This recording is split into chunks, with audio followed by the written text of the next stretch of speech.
I am Aurelia Quinn, and on a snow-dusted Boston dawn in my 32nd year, I crossed the threshold of my parents' Back Bay townhouse, my arms heavy with the fragile dreams of a wedding yet to be. Leather-bound binders, each page a promise to Julian, the pediatric surgeon whose quiet strength had woven a future I could almost touch, pressed against my chest. 3 seconds earlier, I had been a woman wrapped in hope, my mind dancing with visions of lavender bouquets and vows beneath the Boston Public Gardens' rose-lit gazebo, the air soft with summer's promise. But in the marble foyer, a single parchment note on the walnut console struck like a gavel. Its 5 words, "Wedding's done, lawyers coming," shattering my world. The silence was a presence, heavy and unnatural, coiling around me like a warning I couldn't name. My mother, Vivian, should have filled the space with her rosewater scent, her voice sharp with opinions on my floral choices. My father, Roland, should have been in his library, the rustle of financial journals a steady pulse in their morning routine. Instead, the house was a mausoleum, its stillness so deep it seemed to swallow my footsteps. I set the binders down, their edges catching the pale winter light, and approached the note. My name, Aurelia, was etched in Vivian's precise calligraphy, each letter a deliberate wound. My fingers, cold as the frost outside, unfolded the paper. The words were not a message, but a verdict. Cold and corporate, offering no warmth, no reason. My heart stuttered, a painful lurch that sent my pulse racing like a caged bird. This was no petty quarrel, no fleeting slight. This was betrayal, a calculated strike from those meant to be my shelter. My instinct was to collapse, to let their cruelty bury me. But a spark of defiance flared in my chest, fierce and unyielding, refusing to let their act be my end. The next 48 hours would unravel a conspiracy so brazen it would shake my family's gilded empire and set me on a path to forge a legacy from their ashes. Stay with me, for this story twists in ways you won't believe. If this betrayal grips you, hit subscribe and join my journey. Drop a comment. Where are you watching from? And let's see how far this tale travels. The note's words burned into my vision, a scar I couldn't escape, but I refused to let them break me. A cold resolve settled over me, sharp as the ice encasing the townhouse's leaded windows, steadying my trembling hands.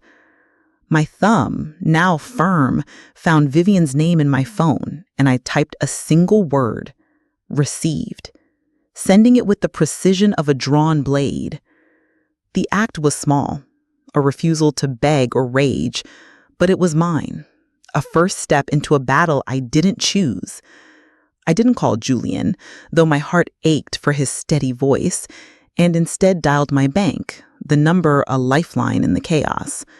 My voice when I spoke was polished granite, masking the cracks beneath, as if I were closing a contract, not salvaging a life.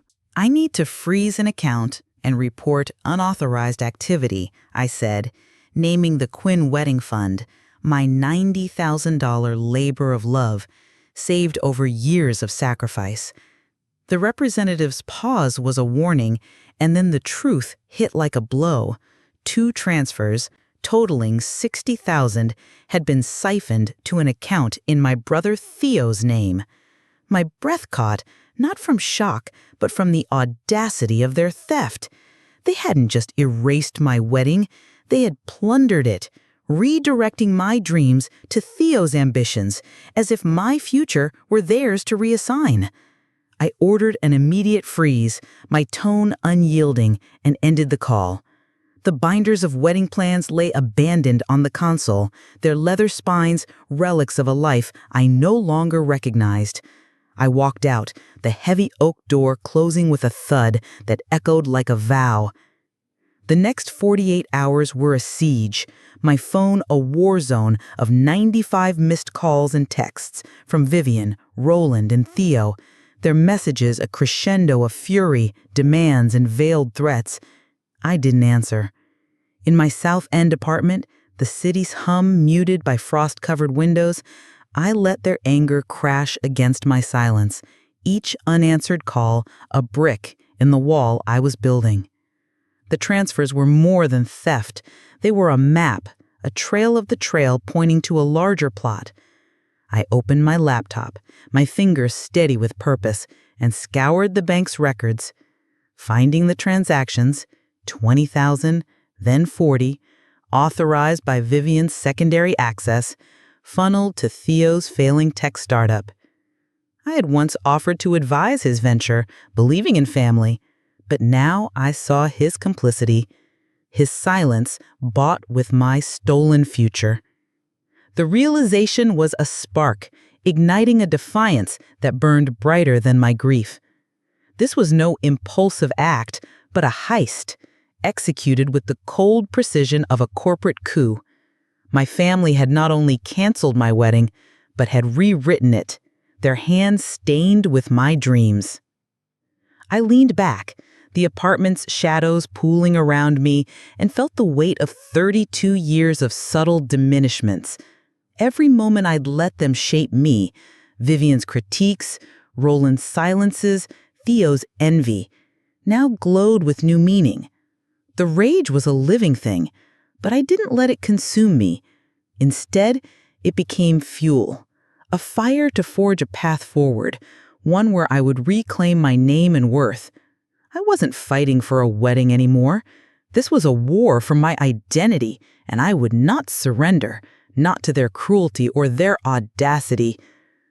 Boston's winter pulsed beyond my apartment, its snow-draped streets alive with a rhythm I could no longer feel. Inside, I was a ghost, tethered to the velvet sofa Julian and I had chosen in a brighter season, my eyes locked on a television screen that reflected only my hollowed face. My phone lay on the glass coffee table, its screen a battlefield, glowing with 95 missed calls, a number that climbed like a relentless fever. Vivian's name dominated, her texts a barrage of demands, each one a whip meant to draw me back into her orbit. Roland's messages were fewer, heavy with the paternal disappointment I'd once mistaken for care. Theo's were sharp, a single plea for understanding that rang hollow against his betrayal, a false note in their symphony of deceit. I didn't touch the phone. My mind was a frantic engine, sifting through 6 months of memories for the fracture that had led to this ruin, replaying every glance, every word. Had I erred at Christmas, defending Julian's liberal ideals against Vivian's arched brow, her lips tight with the stain? Had I misstepped in choosing a sapphire gown, rejecting Roland's ivory tradition, a choice he'd called reckless? The questions spun, a relentless carousel, each one a thread I pulled in search of sense. I wanted to believe this was a misunderstanding, a wound that reason could mend, but the note's cold verdict and the bank's stark numbers whispered of deeper malice. Late on the second night, my phone vibrated, a soft intrusion into the stillness. A voicemail from Theo, sent by mistake, its timestamp a beacon in the dark. I played it, my pulse quickening as his voice, low and guarded, spoke of a secret meeting at the townhouse to secure the wedding venue for his date. "Keep Aurelia out," he'd said, the words a knife that severed my last hope of error. I listened again, the message a map of their conspiracy, a gathering to erase me while I sat here chasing shadows. The voicemail was proof, not just of exclusion, but of a machine that operated with the efficiency of a corporate board, my family its willing gears. The silence in my apartment was now a roar, a tide that threatened to drown me. The dream of reconciliation dissolved, leaving a hard truth. I was alone, not just in this room, but in their narrative, a character they had written out. Yet in that solitude, a strength took root, cold and unyielding, whispering that I could rewrite my own story. The note, the transfers, the voicemail, they were not my end, but my beginning, a call to unearth the truth buried in their secrets. I closed my eyes, the city's muffled hum a distant pulse, and felt the weight of 32 years of compliance. Every moment I'd let them shape me, Vivian's judgments, Roland's silences, Theo's quiet envy, now burned with new clarity. I wasn't the daughter they wanted, pliable and obedient. I was a woman, and I would fight for the life they tried to steal with a resolve they couldn't break. The truth was out there, hidden in their lies, and I would dig until I found it. This war was mine, and I would wage it on my terms with a fire they couldn't extinguish. The truth came not in a confession, but in a midnight flash, a text that cut through the darkness of my apartment like a flare. Nora, my cousin, a quiet librarian from Portland, sent a hesitant message. "Aurelia, are you all right? This seems wrong." Attached was a screenshot, a digital blade that sliced through my fog of doubt. The chat, labeled Quinn Wedding Strategy, was a gallery of my betrayers, Vivian, Roland, Theo, and relatives I'd once called allies. My thumb scrolled, my breath shallow as their words unfolded like a guilty verdict. Vivian, garden venue secured for Theo's date, lavender bouquets as he requested. Roland, contract reassigned. They don't care who pays, just that it's done. Theo, perfect. Aurelia's plans were too much anyway. A heart emoji from Vivian sealed the exchange, a scarlet wound glowing on the screen. My blood chilled, not from shock, but from the clarity of their audacity. They hadn't just canceled my wedding, they had stolen it. Every detail, my gazebo, my flowers, my savings, repackaged for Theo's vows, as if my life were theirs to rewrite. I opened my laptop, my hands trembling with purpose, and searched my email for the Boston Public Gardens contract. A new version appeared, one I hadn't seen. My name erased, replaced by Theo Quinn. The date shifted to days after mine. Vivian's signature mocked me, her elegant script a theft of my vision, down to the fairy lights I'd chosen for the evening's glow. A raw, primal sound tore from my throat, shattering the apartment's silence. My vision blurred not with tears, but with a rage so fierce it felt like a storm in my veins. This was no impulsive cruelty, but a heist, planned with the precision of a chess gambit, Theo's complicity a deeper wound than the note itself. I leaned back, the ceiling a spinning void, as memories I dismissed snapped into focus. Vivian's insistence on approving every vendor, Roland's probing about my budget, they weren't care, but calculation, steps in a plot woven while I dreamed of a future they never meant to allow. The rage was a living thing, demanding release, but I didn't reach for my phone to confront them. Such an act would be too small, too fleeting for a betrayal this vast. Instead, I opened a blank document, my fingers poised over the keys, ready to draft a strategy as cold and calculated as theirs. This was no longer about a wedding. It was about reclaiming my name, my worth, from a family that had tried to erase me. Every moment I'd let them diminish me. Vivian's critiques, Roland's silences, Theo's subtle jabs, now burned with new meaning. They had planned this for months, a conspiracy to strip me of my future while I trusted their love, but I was not their pawn. The fire in my chest was a promise, a vow to fight back with a ferocity they couldn't match, to build something that would make their empire look like dust. This was war, and I would wage it with a clarity they couldn't imagine. The truth of their betrayal was my weapon, and I would wield it without mercy. The theft of my wedding was a fresh wound, but the past began to bleed through, its ghosts whispering truths I'd buried in youth. A call to a Beacon Hill florist, meant to cancel my lavender bouquets, revealed the first cut of a deeper betrayal. The florist's voice was heavy with apology, explaining that Vivian had redirected the order to Theo's name weeks earlier, claiming a family decision.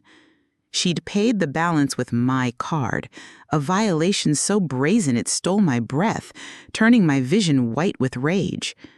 That night, another ghost stirred, its presence a cold weight in the dark. My phone rang, an unknown number glowing, and some instinct, sharp as a blade, urged me to answer. The voice was Marcus, my first love, who had vanished 7 years ago. His words thick with the guilt that had festered too long.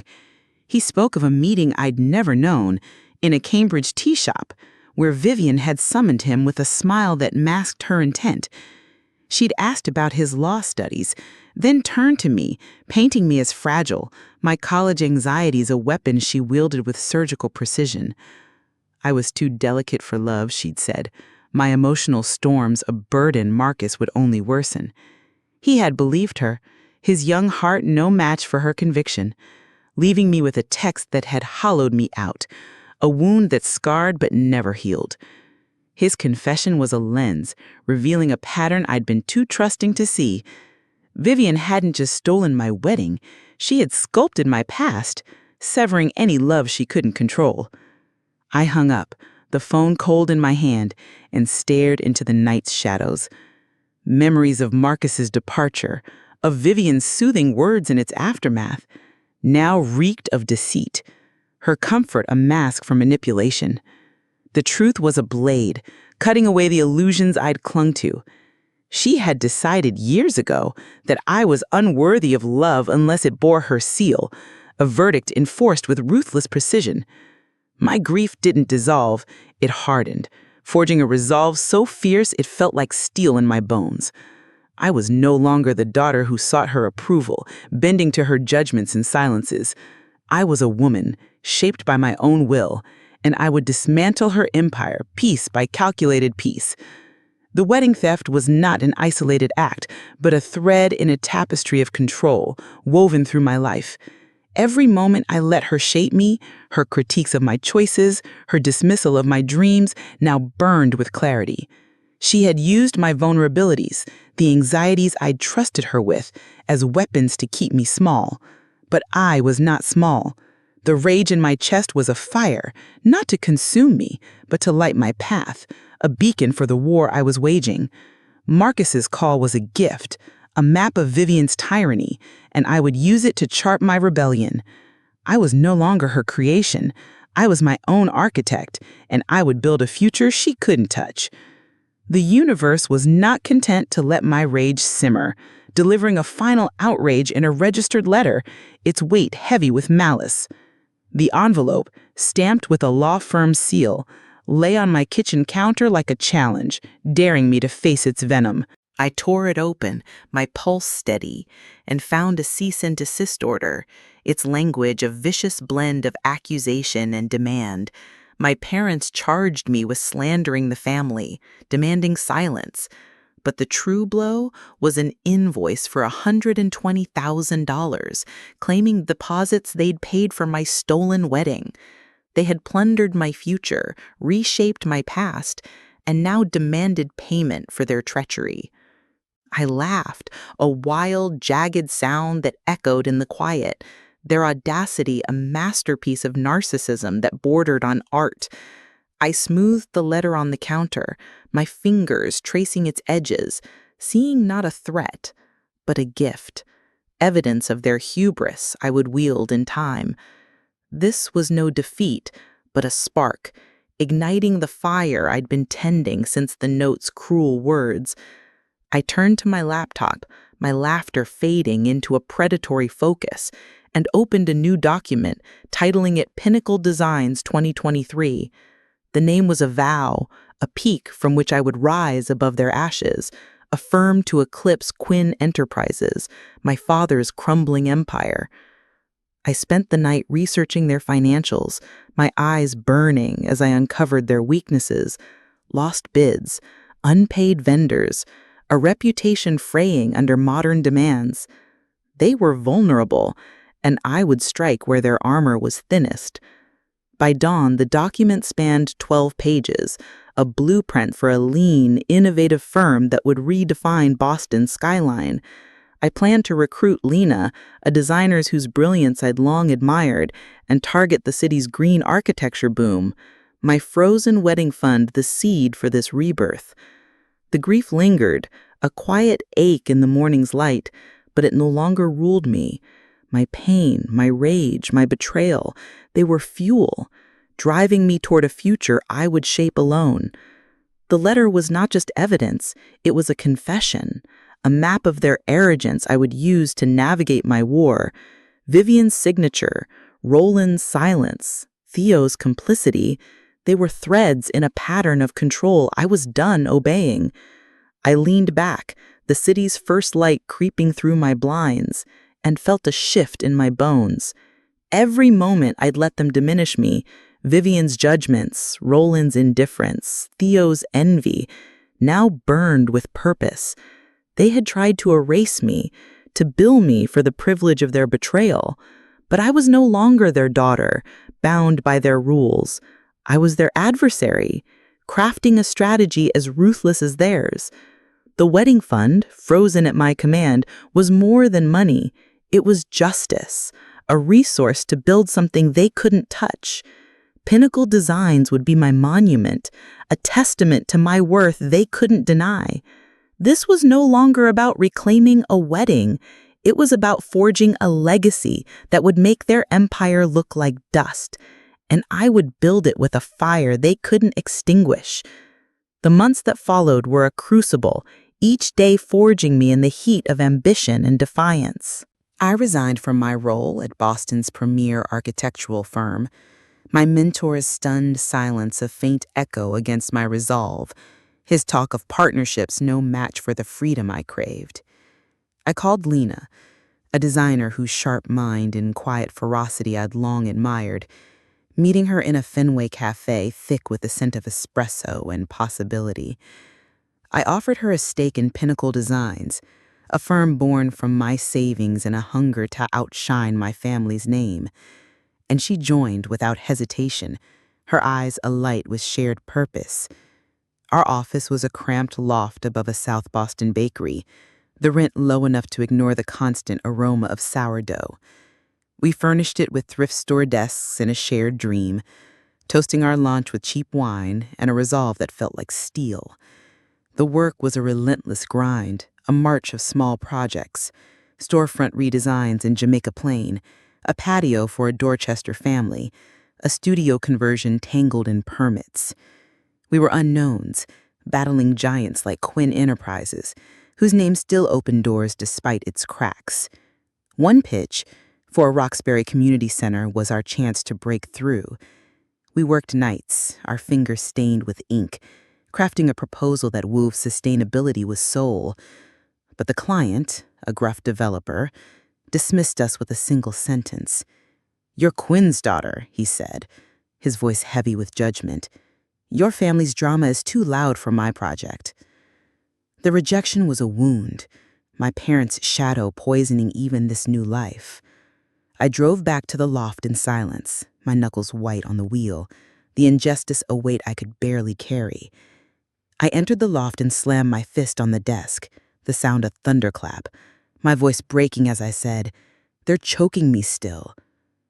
The words were raw, a release of months of buried rage echoing in the small space. Lena didn't coddle me. She handed me a coffee, her gaze steady, her silence a challenge to rise or fall. Her unspoken words cut through my despair, reminding me that self-pity was a luxury I couldn't afford. We worked late, our resolution hardening, and a week later we landed a library renovation in Cambridge, a small job that felt like a triumph. We celebrated with pastries from the bakery below, the victory a spark that lit the path ahead. The win was modest, but it was ours, proof that Pinnacle Designs could survive in a city that favored the established. Every project, every late night, was a brick in the foundation of my new life. The memory of the note, the transfers, the voicemail, they were no longer wounds, but fuel, driving me to build something my family couldn't touch.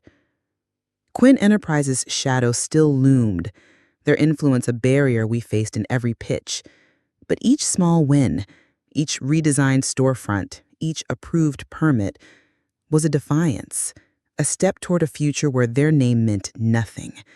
The war was long, but Pinnacle was alive, its pulse growing stronger with every job we claimed.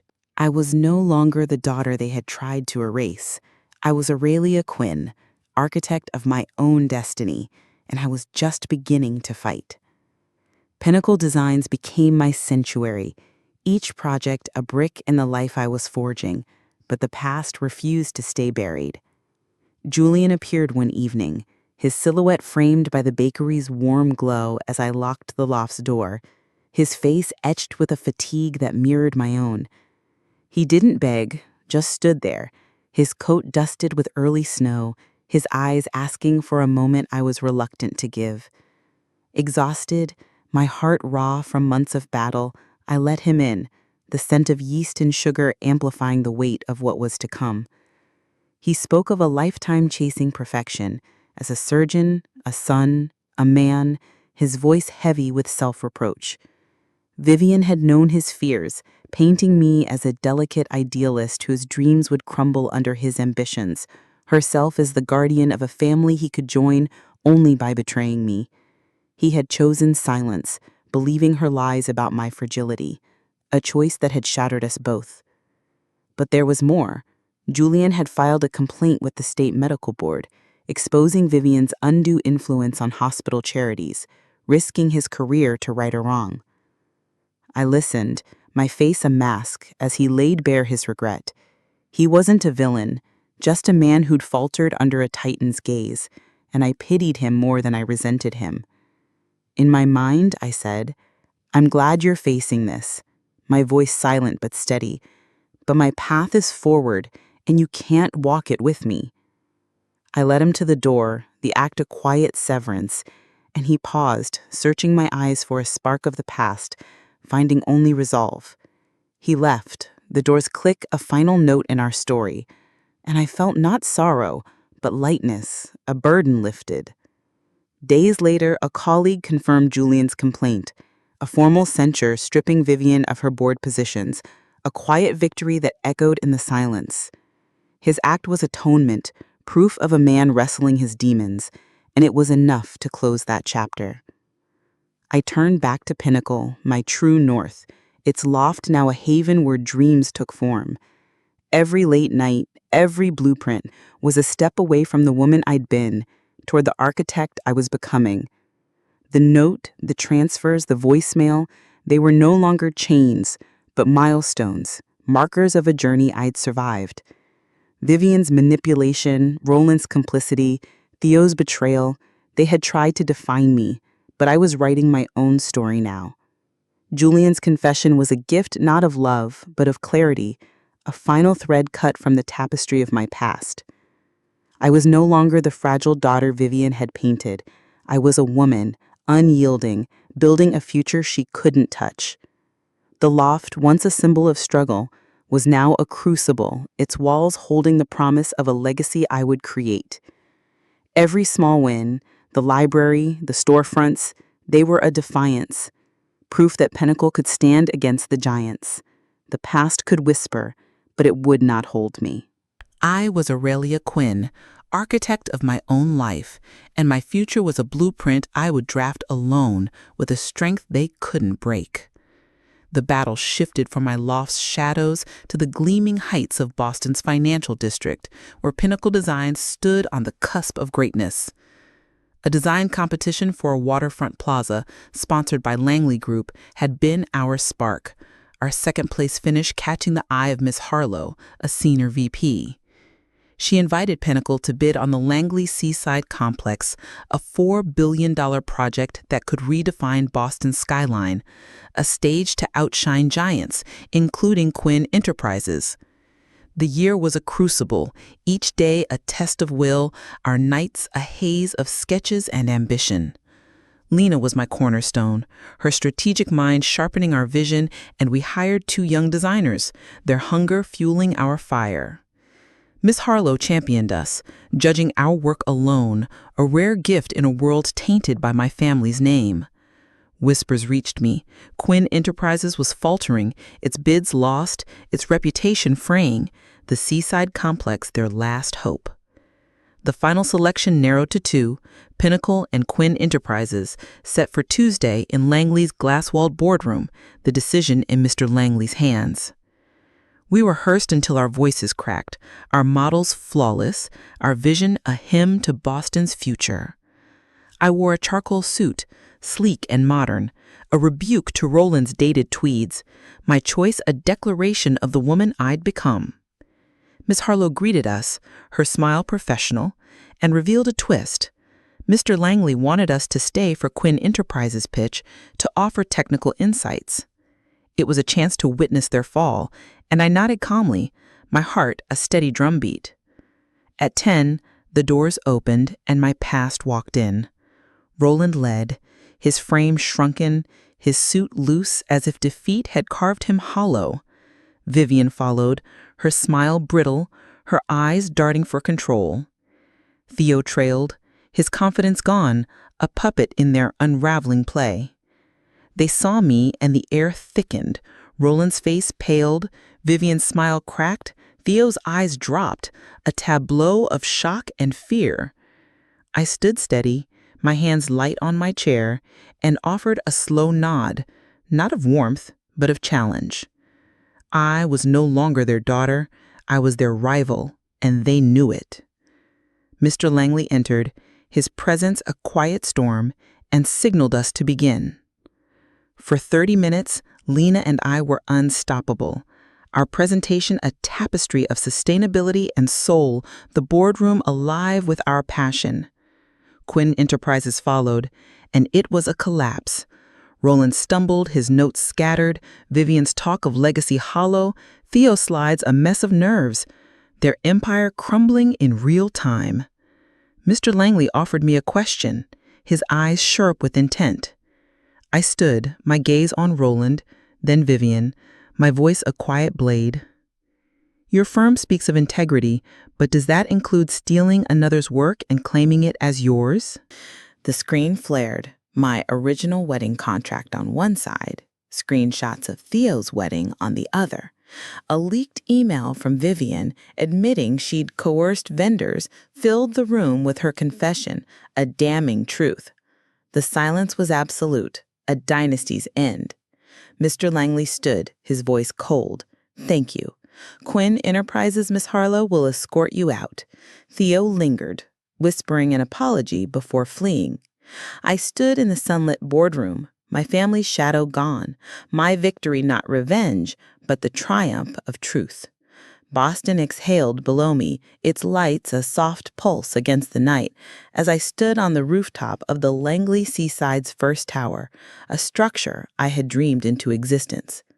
The Charles River's silver curve, the Prudential's quiet glow, they wove a tapestry of a city I was helping to shape.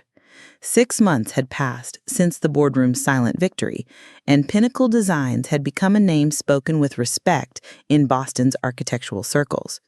We had outgrown our bakery loft, moving to a sleek seaport office, its glass walls framing the harbor's restless tides. Quinn Enterprises had collapsed, its contracts gone, its name tainted by whispers of deceit. Vivian faced exile from her charity boards, a consequence of Julian's complaint, while Roland retreated to their Cape Cod home, a shadow of their former self. I read of their fall with detachment, as if they were strangers, their story no longer mine. My family was Lena, who had believed in my vision, and the designers who filled our office with blueprints and hope. Julian and I had met again, sharing quiet coffees in the North End, not as lovers but as tentative architects of something new. His courage in exposing Vivian had softened my heart, hinting at a foundation we might one day rebuild. Tonight, alone on this rooftop, the harbor breeze carrying salt and promise, I traced Boston's contours and saw my own story etched in its lines. The note that had broken me was my beginning, a demolition that cleared the way for a life I claimed as mine. My victory was not the contracts won or the enemies vanquished, but this quiet moment, the solid ground beneath my feet, the knowledge that I had built something true. I was Aurelia Quinn, no longer their daughter, but an architect of my own light, my legacy written in steel and glass. Thank you for sharing this journey with me. Share your story below. Have you rebuilt from ruins? And please like, share, and subscribe to see what comes next.